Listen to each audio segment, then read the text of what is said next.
Queridos, eu me lembro quando, há uns 7 anos, 6 anos mais ou menos, eu fui viajar para Curitiba e eu tinha um amigo que pastoreava lá. Eu acho que até tem mais tempo, esquece, tem acho que quase 10 anos já. E o pastor Luciano e um outro amigo era supervisionava a área lá de Curitiba, e eu estava sempre lá, pelo menos a cada 3 meses eu ia para lá, ia pregar, às vezes ia passar tempo lá só para passear, poder estar com eles. Já fomos de férias com a família, mas eu nunca me esqueço de uma das vezes que nós fomos. Estava naquele impasse, como é que a gente vai? Vai de avião, vai de carro, se vai por onde? E eu falei, não, vamos de carro e tal. Na verdade eu estava sem grana, né? Então não estava querendo gastar com passagem, nem tinha. E daí nós fomos de carro. E deu um acidente lá na serra. E, gente, esquece. Quando tem um problema ali na pista, né, na Regis Bittencourt, desce do carro e esquece, né? Vai ter que esperar bastante tempo, e ainda a pista estava em obras. E eu me lembro que a gente foi muito legal. Depois, né, saímos, conversamos, batemos papo, fomos em culto, pregamos.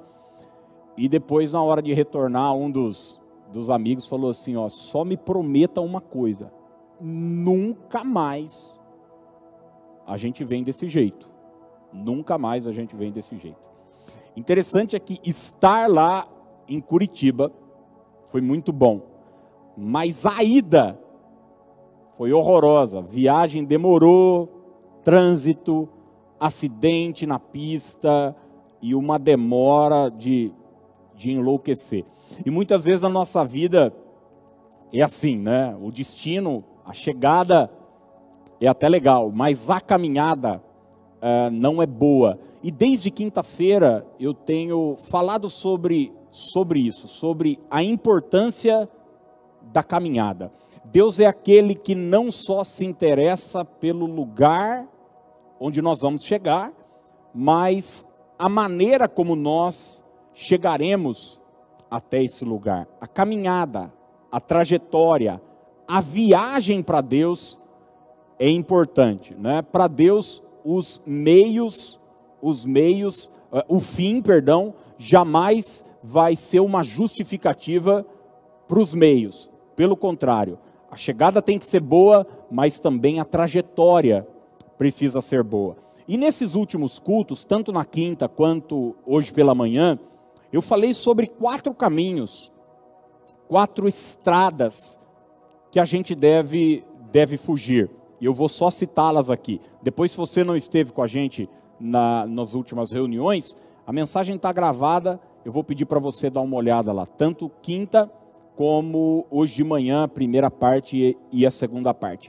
O primeiro caminho que eu falei foi sobre o caminho espaçoso. O caminho espaçoso, aquele citado por Jesus no Sermão da Montanha, né? A porta estreita e a porta larga. Essa porta estreita leva para um caminho estreito, mas que desemboca em vida. E o caminho largo, que começa na porta larga, que nós escolhemos, que é o caminho onde não existe renúncia, não existe sacrifício, nada disso, ele vai nos levar para a destruição. Fuja dessa estrada onde você não precisa abrir mão de nada, onde você não tem sacrifício, onde o seu prazer é o mais importante. Falamos também na quinta sobre o caminho de Caim, né? Existe até um verso denotando juízo sobre esse caminho, dizendo, ai daqueles que escolheram o caminho de Caim. O caminho de Caim é o caminho onde Deus não é prioridade, onde Deus está na minha agenda, mas nunca em primeiro lugar. Caim até leva oferta, ele vai para o culto, mas ele vai no fim de uns tempos.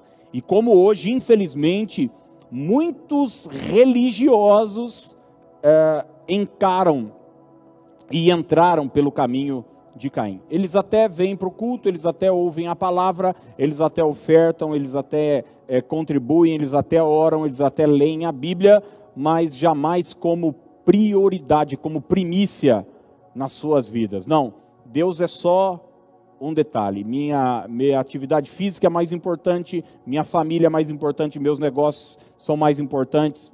Enfim, esse é o caminho de Caim. Hoje pela manhã falamos sobre mais outros dois caminhos. O caminho da falsidade, onde a mentira sempre será um instrumento para me ajudar a chegar no meu objetivo. Então, esse é um caminho extremamente perigoso, onde a Bíblia diz: foge desse caminho, foge desse caminho. O pai da mentira é o diabo. Toda mentira nasceu no inferno.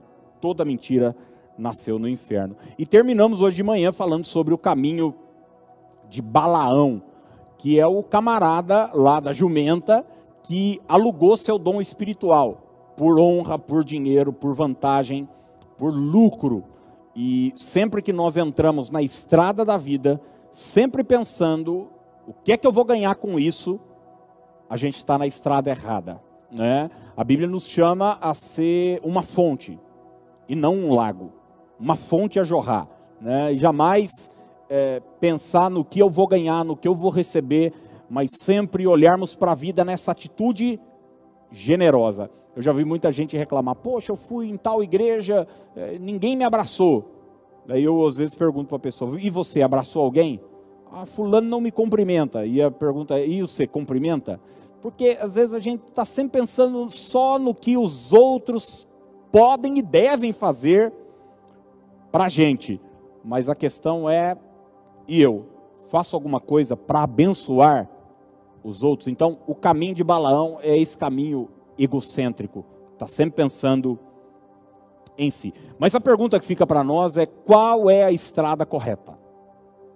Se eu devo fugir desses caminhos, e eu já sei que ao ver essas rotas surgirem na minha jornada, vai ter sempre uma plaquinha assim de: não entre por aqui, não entre por aqui. Qual caminho eu devo escolher? Evangelho de João, capítulo 14, nós vamos ler do verso 4 até o verso 6, e o texto diz assim, João 14, 4 em diante: vós sabeis o caminho para onde vou. Disse-lhe Tomé: Senhor, não sabemos para onde vais. Como saber o caminho?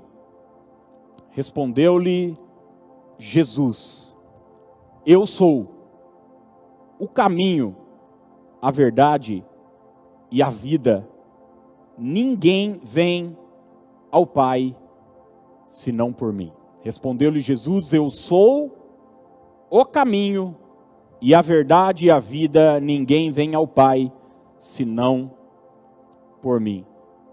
E nesse domingo à noite, no fechamento dessa mensagem, eu quero dizer isso para você: Jesus, o único caminho.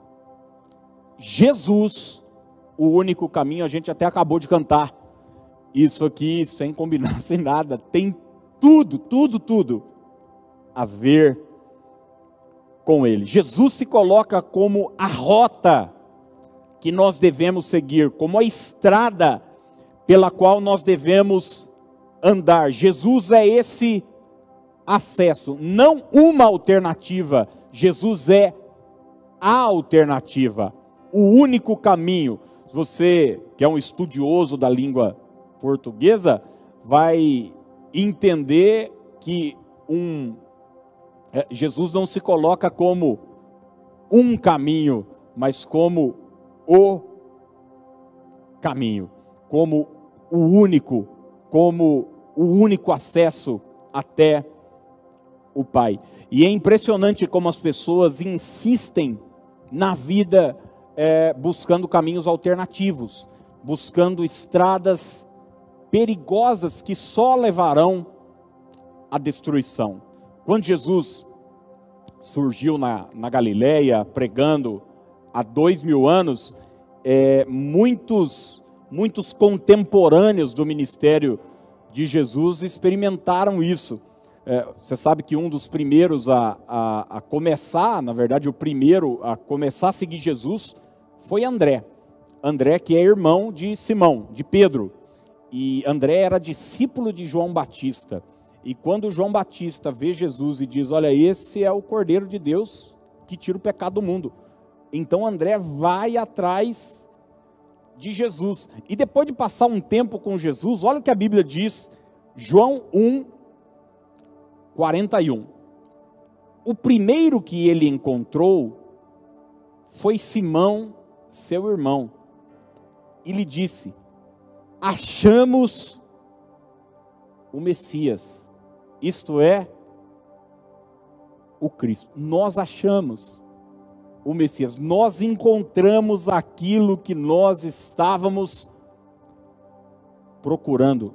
É uma pessoa, Jesus de Nazaré. Filipe também viveu essa experiência. João 1:45 diz assim, Filipe encontrou Natanael e lhe disse, achamos aquele sobre quem Moisés escreveu na lei e a respeito de quem os profetas também escreveram, Jesus de Nazaré, filho de José. Você vê que o papel dos apóstolos foi sempre apontar para Jesus o caminho. Apontar para Jesus o caminho. Eu fico muito feliz, gente, muito lisonjeado quando alguém chega e me elogia, falando, poxa, pastor, eu gosto de ouvir o senhor pregar, gosto de ouvir sua palavra e tal, mas olha, o meu papel é só único, eu sou uma placa indicativa, mostrando o caminho é esse, o caminho é Jesus. Eu sou fascinado, não pelo que acontece nas seitas, mas pelos mecanismos até demoníacos que os líderes de grandes seitas atuais e do passado utilizam para fazer as pessoas comerem na mão deles. Eu assisti duas no Netflix, tem alguns meses, e assim, impressionante, né? Como é que muitos líderes se colocam como o caminho. Então, quem não me segue está fora. Quem não me segue está amaldiçoado. Quem não me segue, eu sou o homem de Deus para a sua vida. Não, nós só somos uma placa indicativa para o caminho, que é Jesus. Para o caminho. Você se lembra de João Batista, quando ele surgiu pregando? Uma multidão no deserto, aquele cara todo estranho, vestido de pele de camelo, cinto de couro, comendo gafanhoto e mel, batizando as pessoas. Todo mundo ia para o deserto ouvir João, daí todo mundo estava falando, mas quem que é esse cara? Quem que é esse cara? Quem que é esse cara? Ele disse, eu só sou uma voz que clama no deserto, preparando o caminho para o Senhor. Eu só estou preparando o caminho para o Senhor. Ele está o tempo todo dizendo, vai chegar depois de mim, aquele que, olha, eu não sirvo nem, se fosse nos dias de hoje, João Batista ia dizer, nem para engraxar o sapato dele. Mas ele diz, eu não sirvo nem para desatar as sandálias dos pés dele. É Ele. Lembra da voz no céu, ali no monte da transfiguração? O Pai dizendo naquela nuvem, este é o meu filho. A Ele ouvi, o caminho não é Moisés, o caminho não é Elias, o caminho é Jesus. O caminho é o Senhor. E existem pelo menos 3 marcas desse caminho, 3 características dessa estrada, dessa trajetória, que eu quero olhar e pensar com você hoje à noite. A primeira delas é que esse é um caminho alto. Esse é um caminho alto. Olha o que Isaías 55, 8 e 9 nos diz. Porque os meus pensamentos não são os vossos pensamentos, nem os vossos caminhos os meus caminhos, diz o Senhor, porque assim como os céus são mais altos do que a terra, assim são os meus caminhos mais altos do que os vossos caminhos. Os meus caminhos, o Senhor dizendo, os meus caminhos são mais altos do que os vossos caminhos, os meus pensamentos mais altos do que os vossos pensamentos. A caminhada com Jesus, o caminho quando eu escolho Cristo, é um caminho alto. Nessa caminhada não existe mais espaço para mediocridades. Na caminhada com Jesus não existe mais espaço para coisas humanas, terrenas, passageiras. Aliás, essas coisas fúteis, pequenas, perdem completamente a importância. Todas elas se tornam secundárias nesse caminho, porque este é um caminho alto. Entenda que em Cristo você foi colocado numa nova posição. E essa posição é uma posição alta. Olha o que Paulo, escrevendo aos Efésios, no capítulo 2, versos 5 e 6, nos diz. E estando nós, mortos em nossos delitos, nos deu vida, juntamente com Cristo. Pela graça sois salvos, e juntamente com Ele, nos ressuscitou, e nos fez assentar nos lugares celestiais em Cristo Jesus. O mesmo Paulo, escrevendo agora aos Colossenses, no capítulo 3, verso de número 1, diz o seguinte: portanto, se fostes ressuscitados juntamente com Cristo, buscai as coisas lá do alto, onde Cristo vive, assentado à direita de Deus. Que coisa extraordinária essa constatação, essa verdade, que quando eu entro no caminho de Jesus, quando eu me encontro com Ele, eu passo para um novo nível, uma nova posição, e essa posição é uma alta posição. Por que muitas vezes você vai falar de Jesus, ou vai falar de uma perspectiva da palavra para um descrente, e o descrente não consegue ver o que você está vendo? Você olha e fala, poxa, mas essa pessoa parece cega. É simples, é porque sua posição estabelece a sua visão. Guarde isso. Sua posição estabelece a sua visão. Não é assim? Se eu estou olhando esse móvel daqui, eu tenho uma visão. Se eu estiver olhando este mesmo móvel a 30 metros para lá, eu tenho uma outra visão, porque a minha posição vai estabelecer a minha visão. Quando eu tenho a visão de Deus, quando eu entendo que fui colocado num lugar mais alto, quando eu estou assentado com Cristo nas regiões celestes, a minha visão, a minha maneira de enxergar a vida, o mundo, os relacionamentos, as prioridades, as importâncias, tudo se torna diferente. Louvado seja o Senhor Jesus por isso. Eu acho tão triste quando pessoas se convertem, ou pelo menos começam a frequentar uma igreja, e ao invés delas crescerem, elas diminuem. Elas vão se definhando, se tornando medíocre. A visão, em vez de expandir, ela diminui. Isto não é estar assentado com Cristo nas regiões celestes, é só frequentar um templo religioso uma vez por semana, até alguém falando que você deve, que não deve fazer. Isso é religião. Os relacionamentos se limitam, a visão da vida se limita, tudo vira um bando de de animal, para não dizer uma outra coisa mais pejorativa. Não. Cristo nos coloca num lugar mais alto. E o Senhor Jesus quer te levar para esse lugar mais alto, mais amplo, nas regiões celestes. Olha o que Abacuque 3:19 nos diz. Texto maravilhoso. O Senhor, o soberano, é a minha força. Ele faz os meus pés como os do cervo. Em outra versão diz como os da corça. Faz-me andar em lugares altos. Faz-me andar em lugares altos.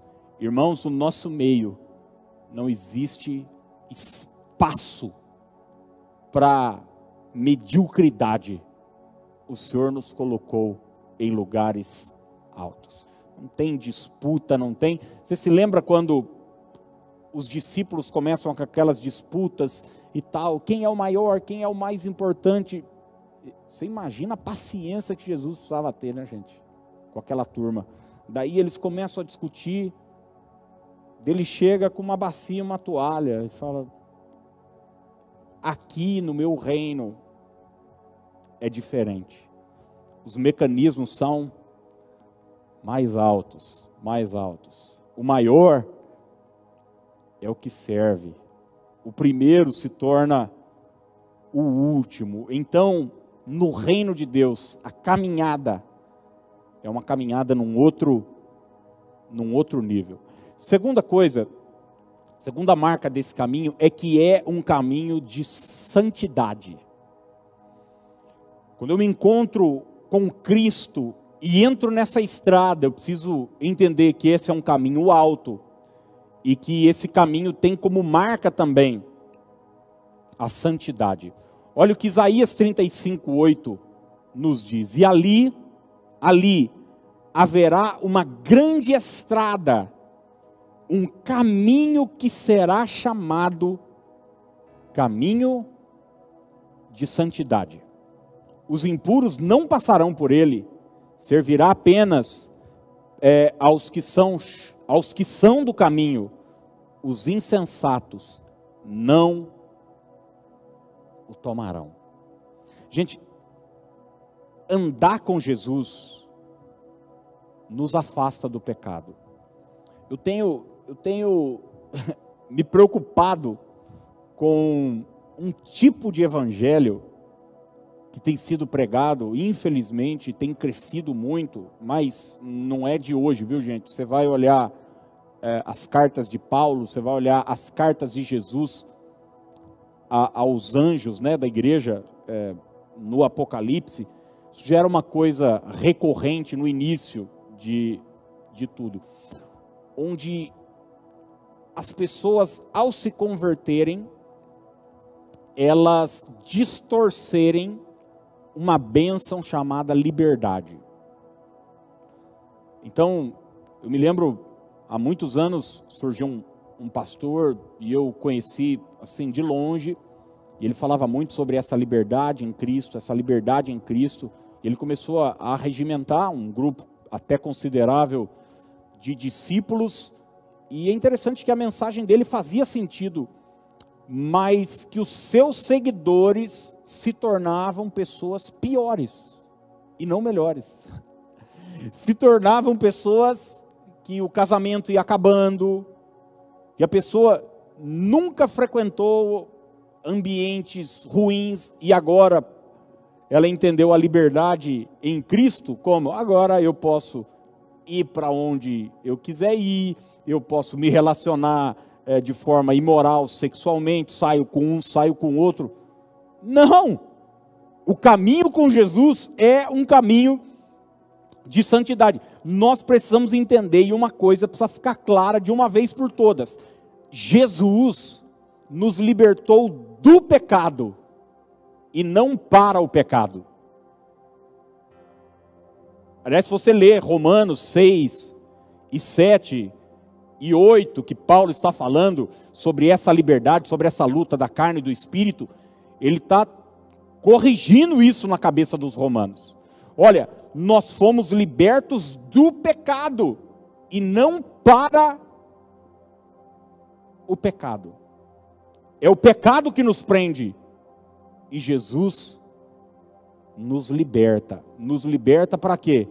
Para uma vida, para uma caminhada, para uma trajetória de santidade.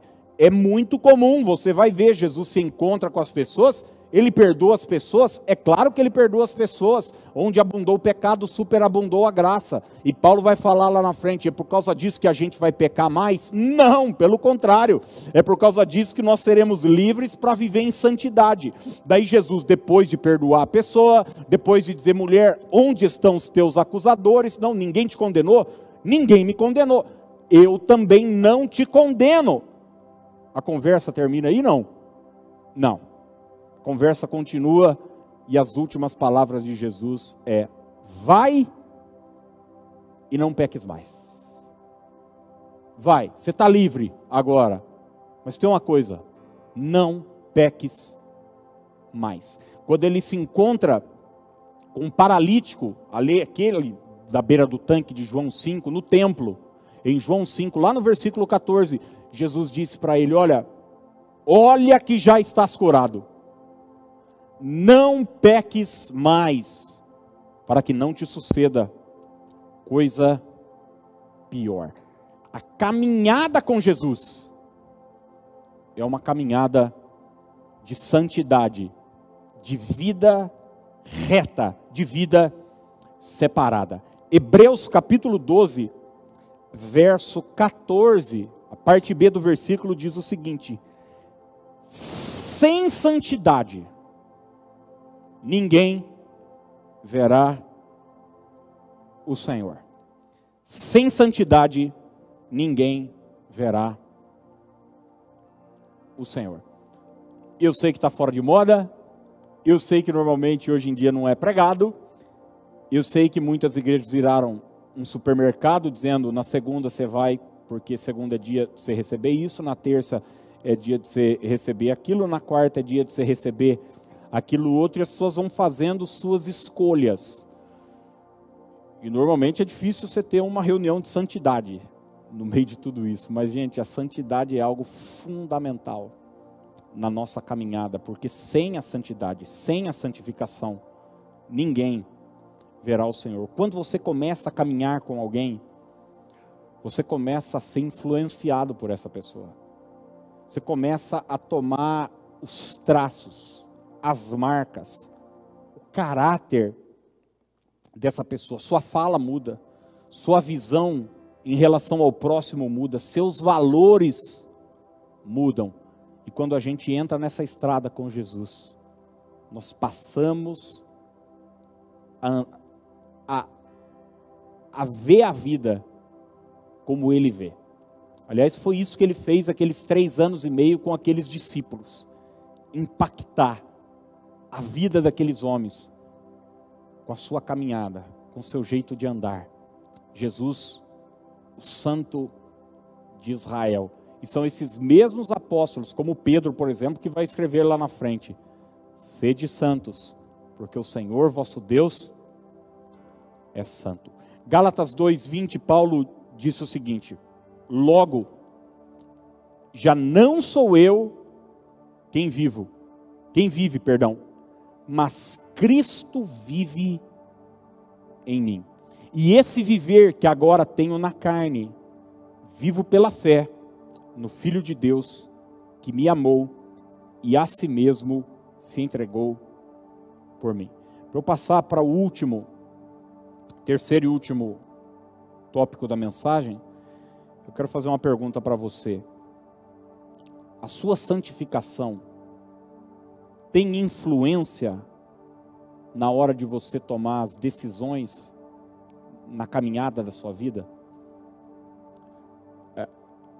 Estar longe do pecado, daquilo que desagrada a Deus, daquilo que fere a palavra de Deus, é levado em consideração por você na hora de você decidir um relacionamento, na hora de você decidir uma forma de agir, ou de pensar, ou o que falar, ou o que deixar de falar.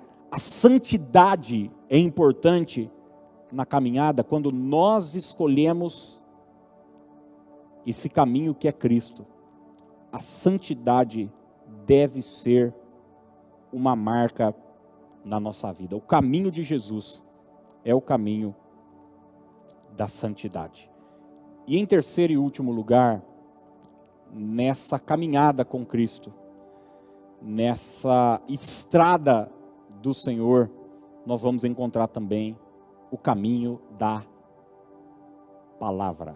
É um caminho alto, é um caminho de santidade, mas é um caminho também da palavra. A palavra vai me influenciar. Não tem lugar mais para mediocridade, para coisas pequenas, para coisas passageiras, não. Eu fui colocado num lugar alto, porque os caminhos dele são mais altos do que os meus. Nessa caminhada também eu preciso entender que a santidade é fundamental.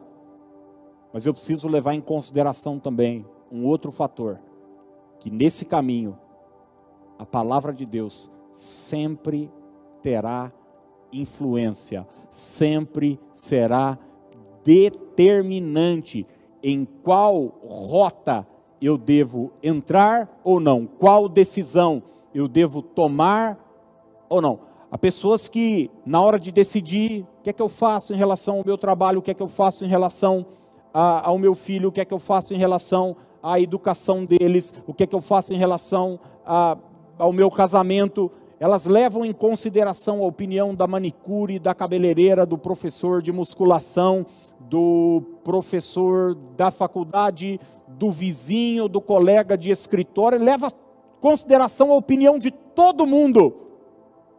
E às vezes não olha o que a palavra de Deus me diz a respeito disso. O que a Bíblia diz? Gente, porque eu sou um senhor já de 38 anos, completei quinta-feira, graças a Deus. Aliás, como não teve festa, não teve nada, devido à pandemia, ano que vem eu vou querer 2, tá bom? Já fica aí a dica para vocês. Eu até brinquei com o pessoal, achei que ia chegar no culto quinto, achei que ia chegar aqui, ia ter uma festa, ia ter umas 400 pessoas aqui, com serpentina, e bolo e todo mundo querendo me abraçar, mas não deu, não foi assim.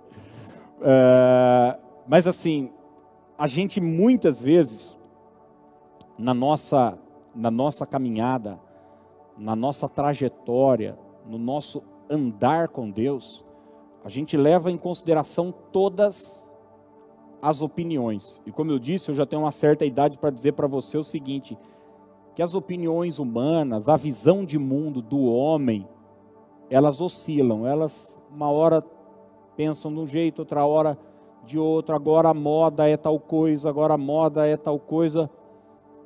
Olha, a palavra de Deus é um lugar seguro, viu? Não seja cobaia, não seja um experimento na mão de pessoas, não. Os céus vão passar, a terra vai passar, mas as minhas palavras jamais passarão. Não fica andando pela cabeça dos outros, não, que essa é uma estrada que vai te levar em nada.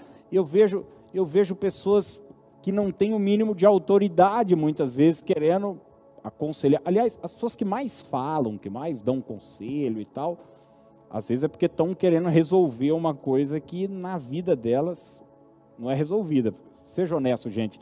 Tem coisa mais fácil do que resolver a vida dos outros? Tem ou não? Tem coisa mais simples. E a minha vida?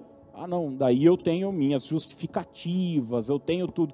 Então, escolha sempre a palavra, porque a palavra é uma direção segura. Olha o que o salmista diz, Salmo 119, verso 105, um versículo que eu sou apaixonado. Lâmpada para os meus pés é a tua palavra. E luz para os meus caminhos. A palavra é luz para os meus caminhos. Eu gosto muito de dirigir à noite. Eu gosto bastante de dirigir. E eu gosto de dirigir à noite. Muitas vezes quando a gente saía de férias e tal, falar para a Dani, ó, vamos fazer o seguinte, vamos sair, acabou o culto, a gente sai à noite e tal. Eu gosto. Mas eu gosto de dirigir à noite, gente, em estrada bem iluminada. Dirigir à noite em estrada sem iluminação, aqueles lugar, aquele breu. Deus me livre, ninguém merece. Com a palavra de Deus a gente tem essa garantia, eu não vou ficar perdido. Eu não vou precisar temer. Eu vou enxergar. Eu vou ter direção. Nesse caminho nós teremos luz e clareza. E quem proporciona luz e clareza é a palavra de Deus. Tanta gente perdida, né? Não sabe o que fazer, não sabe que decisão tomar, não sabe isso, não sabe. O meu povo está sendo destruído porque lhe falta o quê? Conhecimento. E eu faço uma pergunta para você.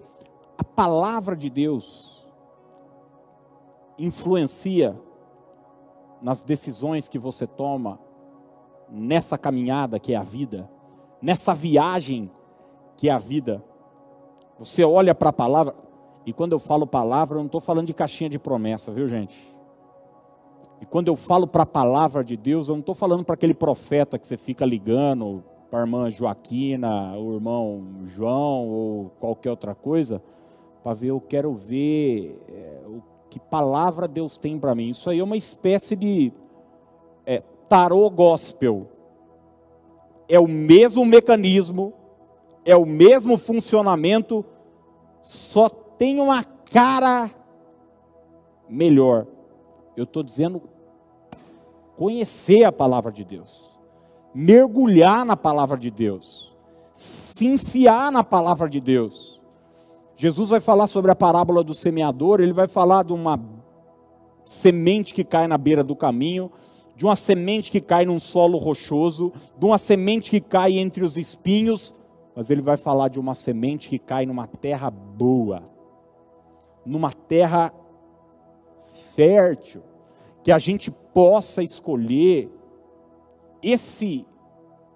essa bússola para a nossa vida, para a nossa direção. Gente, não tem nada melhor do que a palavra de Deus. Eu estou aqui hoje, nesse final de mensagem, para dizer para você o seguinte: escolha a palavra de Deus, para estudar a palavra de Deus. Existem diversas formas, você pode ler a Bíblia corrida. Eu normalmente vou te dar uma dica. O que eu faço? Às vezes eu leio, tomo um tempo para ler de manhã e tomo um tempo para ler à noite. Então eu tenho um livro lá de devocional que eu leio todo dia, sempre baseado num livro. Gasto uns minutos lendo, pensando sobre minha vida. Tem um livro da Bíblia que eu pego para ler. Então, se o último mês eu li Gênesis e Êxodo, então eu vou lá, faço as contas, falo, pô, se eu ler 3 capítulos por dia, se eu não estiver tão habituado, leia 1 capítulo por dia, assim você lê em sequência a palavra. E eu pego textos assim para ler, reler de forma massificante na palavra. Então tem capítulos da Bíblia que eu pego ele e eu leio toda semana, a semana inteira. Mas eu quero que essa palavra esteja gravada no meu coração. Gravada no meu coração e na minha mente. Tem um verso do Salmo 119 que me chamou tanto a atenção e eu trouxe ele aqui para compartilhar com você. Olha que coisa linda, Salmo 119, verso 9.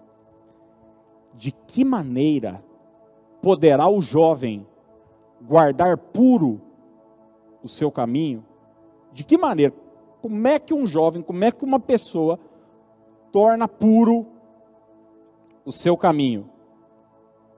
Observando segundo a tua palavra. observando segundo a tua palavra.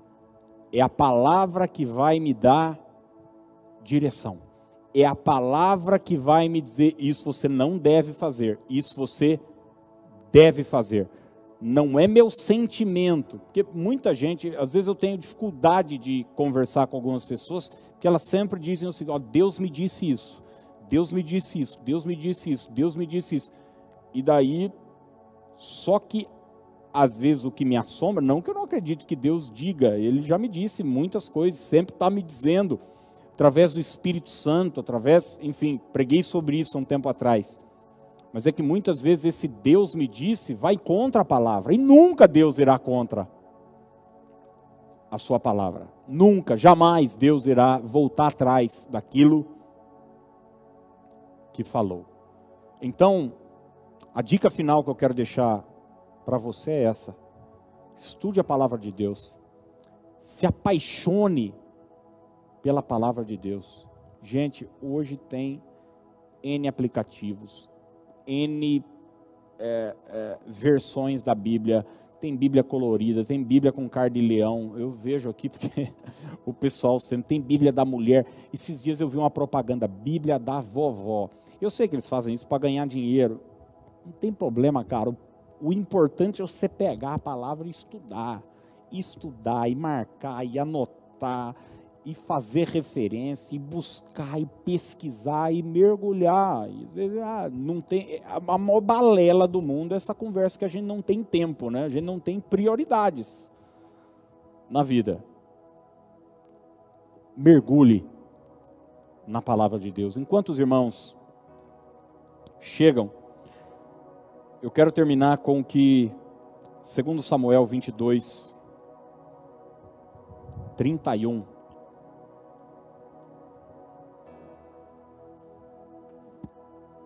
nos diz. Esse é um texto que também está no Salmo. Tem até uma música antiga que a gente cantava baseado nesse texto.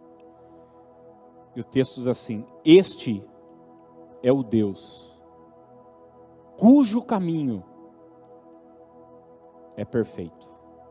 Este é o Deus cujo caminho é perfeito. A palavra do Senhor é comprovadamente genuína. Ele é escudo para todos os que nele se refugiam. O caminho de Deus é perfeito. Gente, um dia tudo isso aqui acaba. A vida é passageira demais. A gente estava conversando esses dias, né, por conta do meu aniversário. Você começa a lembrar, olhar e ver umas fotos, fala: meu Deus, isso aqui já passou não sei quanto tempo. Esses dias eu estava vendo uma pessoa falando: não, isso aqui é antigo, isso aqui é dos anos 90. Eu falei: mas espera um pouco, os anos 90 eu já existia, como é que é antigo? A vida passa. Eu pergunto: que caminho você vai escolher? Qual é a rota que você tem escolhido entrar? Qual estrada você decidiu caminhar? Meu convite para você hoje é dizer que existe um caminho perfeito, existe um caminho seguro. Esse caminho tem nome. Esse caminho é Jesus. É sobre Ele. Tem tudo, sempre teve e sempre terá tudo a ver com Ele. Tudo isso aqui, gente filmando, aparato, luz, câmera, internet, projeção, versículo, ministério de louvor, tudo que você está vendo aqui, é tudo para Ele. Tem tudo a ver com Ele. Tudo é uma grande desculpa para a gente indicar para você a cruz do Calvário, o caminho que é Jesus. não erre o caminho. Não vá atrás de homens, não vá atrás de pessoas, não seja um experimento de pessoas que também estão perdidas. O caminho é Jesus. Nós vamos adorar o Senhor, depois o pastor Ricardo vai orar. E talvez orar com algumas pessoas que precisam hoje decidir sobre esse caminho, sobre entrar nessa rota, que é um caminho perfeito.